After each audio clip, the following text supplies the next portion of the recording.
Hi, I heard that a lot of parents are transitioning from regular school to homeschooling. So let me just give you a few tips on how you could smoothly transition from regular school to homeschooling. So my number one tip is make sure that your child knows or agrees or at least knows about it. Alright, so let me just clarify.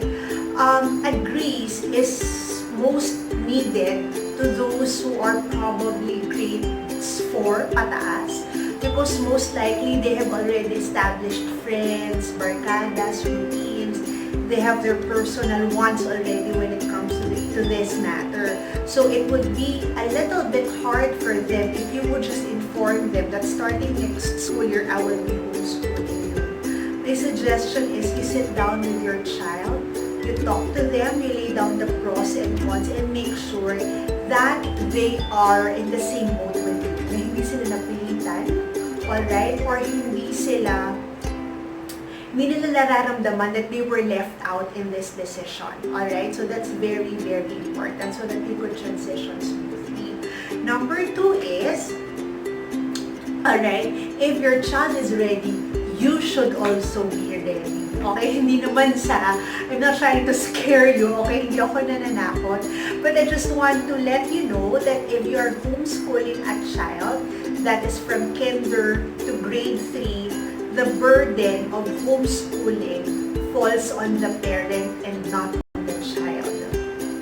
The 70% or even 80% of the work will not be of the child, but it will be of the parent. Meaning, if your child is this young, ang burden talaga niyan is nasa main teacher. So, ready ka ba? Ready ba yung parent mag-homeschool? Mommy, are you ready to transition from regular homeschooling? From regular school to homeschooling? Kasi if you are not ready, and if you are doing it just because, okay, na hindi masyadong pinag-isipan, even if your child is ready and if you are not, it would be a difficult transition. Especially, again, if your child is very young. Like if he or she is kinder up until grade 3. And lastly, just make sure that your reason is not a form of punishment. You're not homeschooling kasi parusa siya. You are not homeschooling kasi naging pasawa yung anak mo sa regular school. Well, yes, these reasons could happen, but make sure that this is not the only reason. That your child knows that he or she is being homeschooled not because of a punishment. Or, hindi yung feeling niya na ikukulong mo na siya. Because if it would be like that, there would be resentment, there would be bitterness, and the tendency is it would just be filled with chaos. Okay? Magiging magulo siya because merong mga negative emotions that was carried in your schooling journey. So, I just want to encourage also the parents that there have been a lot of, mommies and daddies, mga nanay, mga tatay, who were able to transition smoothly from regular schooling to homeschooling. Possible naman po, wag po kayong mag-worry. It's just that you just really have to prepare your child, and the preparation would really depend on how old is your child.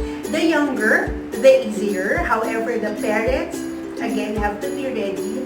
However, if the child is a bit older, just make sure that you consider them and just be ready to answer their questions on why they will be homeschooled. And I hope that you will not answer this harshly, but you would be excited about this, that you would be the first one to cheer them on, because if you would carry a negative vibe, alright, when you transition them, it would be absorbed by the child, and with that, magiging negative din yung approach niya sa homeschooling. Alright? So, I hope that you would really entrust the Lord also with this decision.